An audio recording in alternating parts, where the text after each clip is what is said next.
அகஸ்தியர் சொல்ற ராகவனான ராமனை பார்த்து, ரகுகுலோத்தமா ராகவா, உன்னை வியாஜமாக வைத்துக்கொண்டு சொல்கின்றேன், யாரெல்லாம் இதை படிக்கிறாளோ, நான் சொல்லிட்டு இருக்கேன், நீங்கள்லாம் கேட்டு இருக்கேன், நித்தியப்படி சொல்லக்கூடியவா இருப்பா அத்தனை பேருக்கும் கிருச்ரேஷு காந்தாரேஷு பயேச்சுச்ச எந்த விதமான ஒரு தீங்கும் வராது.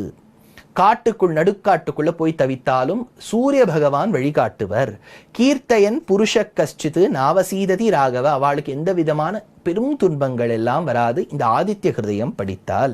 எதற்கு 3 முறை சொல்ல வேண்டும்? பூஜையஸ்வைன மேகாக்ரோ தேவதேவம் ஜெகத்பதி, தேவதேவனாக ஜெகத்பதியாக இருக்கக்கூடிய ஸ்ரீயப்பதியான நாராயணனை அந்தர்யாமியாக வைத்துக் கொண்டிருக்கக்கூடிய ஆதித்யனாக, ரவியாக, பாஸ்கரனாக, தமோக்னனாக, ஹிமக்னனாக இருக்கக்கூடிய சூரியனுக்காக சொல்லப்பட இந்த ஸ்லோகத்தை ஏதத்து திரிகுணிதம் ஜப்த்வா 3 முறைகள் சொல்லக்கூடியவனுக்கு யுத்தேஷு விஜயிஷ்யசி, நீ எப்படி இப்போது இன்னும் சற்று நேரத்தில் யுத்தத்தில் வெற்றி அடைய போகின்றாயோ அதுபோல் அந்தந்த பக்தர்களுக்கு வெற்றி உண்டாகும். ராமா, நீ ராவணனை ஜெயிப்பாய், ராவணம் துவம் வதிஷ்யசி, கொன்று விடுவாய். அதை சொல்லிட்டு ஏவ முக்துவா, இதை சொல்லிவிட்டு அகஸ்தியர் இவ்வளவு நாள் சூரிய பகவானுக்கு இருக்கக்கூடிய பெருமைகளை ராமனே, அவனே பரமாத்மா, அவனுக்கு ஏன் சொல்லணும்னு கேட்டா, அவர் தான் மனுஷன் மனுஷன் சொல்லிட்டு இருக்காரு. மனுஷன் என்று நினைத்து சொன்னார். ஆனா அப்பா நீ தான் நாராயணன் தெரியும் எனக்கு, உனக்கு தெரிஞ்சிருக்கான்னு எனக்கு தெரியல, அதனால உனக்கு ஞாபகப்படுத்துறேங்கிற மாதிரியும் சொல்லியிருக்கலாம்.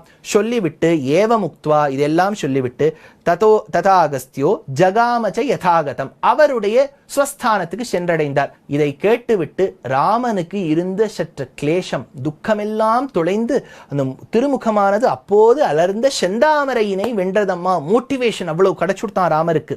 இதை கேட்டு ரொம்ப சுகத்தோடு நல்ல ஒரு சாந்தமான மனசோடு இந்த மந்திரத்தை தான் ஜபித்தார். ஆதித்யனை பார்த்தாராம். இப்ப மத்தியான வேளையில கிட்டத்தட்ட அகஸ்தியர் சொல்லியிருக்கணும். சொல்லி கேட்டுவிட்ட ராமர் அங்க ஆகாசத்துல இருக்கக்கூடிய ஆதித்யனை பார்த்தாராம். ஏன்னா மத்தியான வேளையில ஆதித்யனை பார்க்கணும்னு சாஸ்திரம் சொல்லியிருக்கேன். பார்த்தார். ஆதித்யனை பார்த்து விட்டு தியானித்தாராம். ஒரே சந்தோஷமாம் அவருக்கு. அப்ப என்ன பண்ணார்னர், திரிராச்சம்ய சுச்சிர் பூத்வா, இப்போது இவ்வளவு நாளி யுத்தம் எல்லாம் செய்த பிறகு மறுபடியும் யுத்தம் செய்ய வேண்டும். மத்தியான வேளை திரிர் ஆச்சமனம் 3 முறை ஆச்சமனம் செய்தாராம். திரிர் ஆச்சம்ய சுச்சிர் பூத்வா, சுச்சி அடைந்து விட்டார். ஆதித்ய ஹிருதயம் கேட்டு மனதளவில் சுச்சி அடைந்தார். ஆச்சனம் செய்து ஷரீரத்தின் அளவில் சுச்சி அடைந்தார். திரிராச்சம்ய சுச்சிர் பூத்வா தனுர் ஆதாய வீரியவான், வீரியவானாக இருக்கக்கூடிய ராமர் தனுஷை, கோதண்டத்தை ஏந்தி, அம்புரா தூணியை ஏந்தி பல அந்த ஒரு தைரியத்தோடு, எப்பவுமே தைரியம் உண்டு, அந்த தைரியத்தோடு அந்த புன்னகையோடு யுத்த களத்துக்கு சென்றாராம்.